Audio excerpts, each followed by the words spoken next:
Eu vou começar com uma pergunta genérica para dar ao telespectador a oportunidade de entender em que momento que a gente está do filme. O ministro André Mendonça deu 60 dias para que o governo, por meio da CGU e da Advocacia Geral da União, e também as empresas que firmaram acordos de leniência nos últimos anos, fizessem uma proposta de conciliação para a retomada do pagamento dessas multas e das parcelas dos acordos.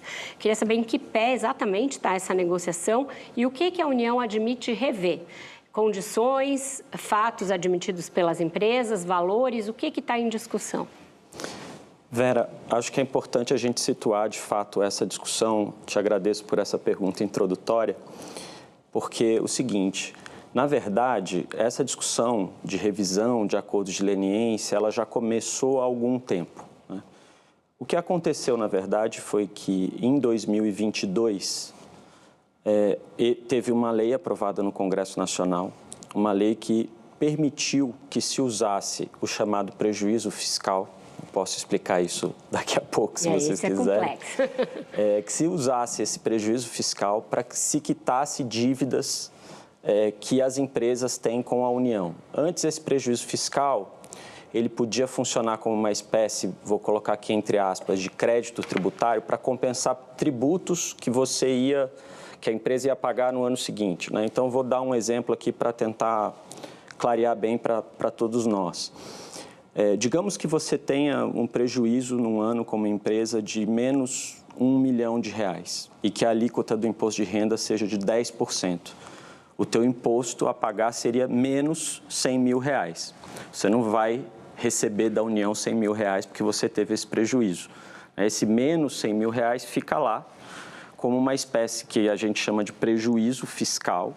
E no ano seguinte, digamos que você tenha um lucro de R$2 milhões e que, portanto, você teria que, numa alíquota de 10%, pagar R$200 mil de imposto de renda. Você não vai pagar esses R$200 mil, você vai pagar R$100 mil, porque você vai descontar esses R$100 mil do teu prejuízo do ano anterior. Isso, a partir de 2020, pode ser feito por uma autorização legal. E, a partir de 2022...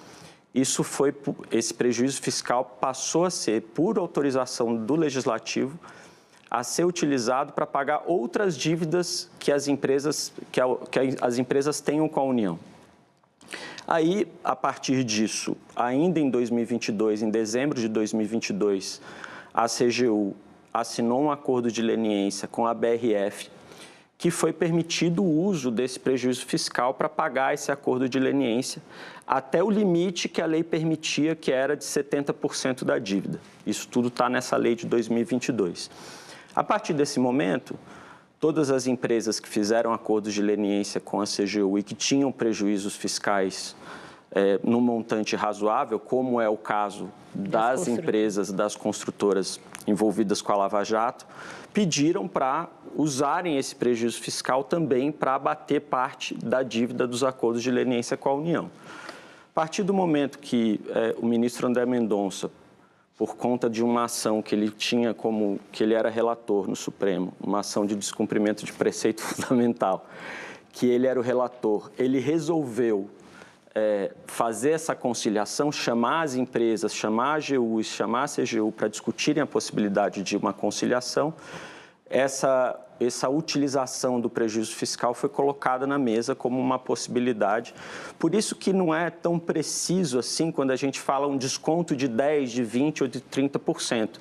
Porque, na verdade, é como se você, por exemplo, você tivesse um apartamento e quisesse me vender esse apartamento por R$1 milhão, e eu falasse, Vera, eu vou te dar 800 mil em dinheiro e vou te dar um carro que vale 200 mil reais, né?